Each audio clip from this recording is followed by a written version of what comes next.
réveil Skyrock PLM. Et on commence la semaine avec un point sur l'actualité militaire française en Afrique. Les éléments français au Gabon et les spécialistes de l'école des troupes aéroportées de Pau mènent une séquence d'entraînement au profit d'une centaine de stagiaires des forces de défense et de sécurité en provenance de 4 pays d'Afrique centrale, le Gabon, le Cameroun, le Congo et le Tchad. L'avion utilisé pour les largages est de type Kasaï et fourni par les éléments français au Sahel. Plusieurs formations de haut niveau sont réalisées simultanément, du simple brevet parachutiste à la qualification de largueur. Dans le golfe de Guinée, la frégate de surveillance Germinal a fait escale à Conakry en Guinée. Elle a participé à plusieurs activités de coopération et de formation avec les marins guinéens sur des thèmes variés réalisés en commun, comme de la plongée pour une inspection de coque, le travail de quart en passerelle de navigation jusqu'à un exercice de visite puis de sécurité sur un patrouilleur guinéen. Le Germinal a ensuite réalisé 2 jours de patrouille mixte orientée sur la lutte contre la pêche illégale en zone de responsabilité guinéenne. Au Tchad, les équipes médicales des forces françaises au Sahel sont intervenues pour prendre en charge des patients civils tchadiens blessés à la suite d'un accident à Abéché, à environ 750 km à l'est de N'Djamena.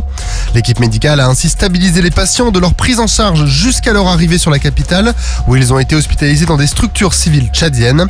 À Djibouti, les élèves officiers de l'académie militaire interarmée des forces armées djiboutiennes se sont entraînés aux manipulations de base du fusil d'assaut FAMAS avec un détachement du 5e régiment interarmé d'outre-mer. Cette séquence est aussi une préparation pour un futur exercice entre la France et Djibouti. Enfin, au Sénégal, le patrouilleur de haute mer commandant Bouan a lui débuté sa patrouille opérationnelle en lien avec le centre de commandement des opérations maritimes de Dakar. Cette patrouille marque aussi le début de son déploiement opérationnel pour 2 mois au profit de la lutte active contre la pêche illégale, non déclarée et non réglementée et les trafics illicites. Retour en métropole avec du vol en montagne pour l'escadron d'instruction Chambord. L'escadron d'instruction vol à voile 21535 Chambord poursuit actuellement son détachement hivernal à Saint-Auban dans les Alpes de Haute-Provence pour former les élèves pilotes de l'armée de l'air et de l'espace avec une attention particulière portée sur le vol en montagne. Les conditions météo de cette plateforme aéronautique sont en effet parfaites pour l'apprentissage du vol en planeur.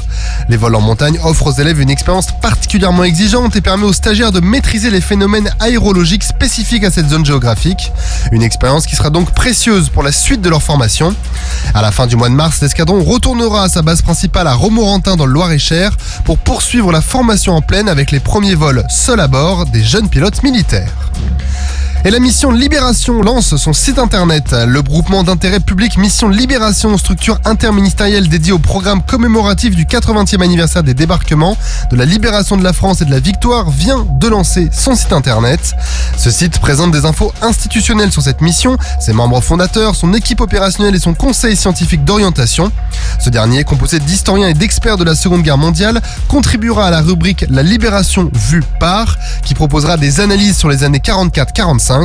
La mission a également lancé un appel à témoignages pour recueillir les expériences des Français qui ont vécu la libération lorsqu'ils étaient enfants et encourage les partenariats avec la mission Libération.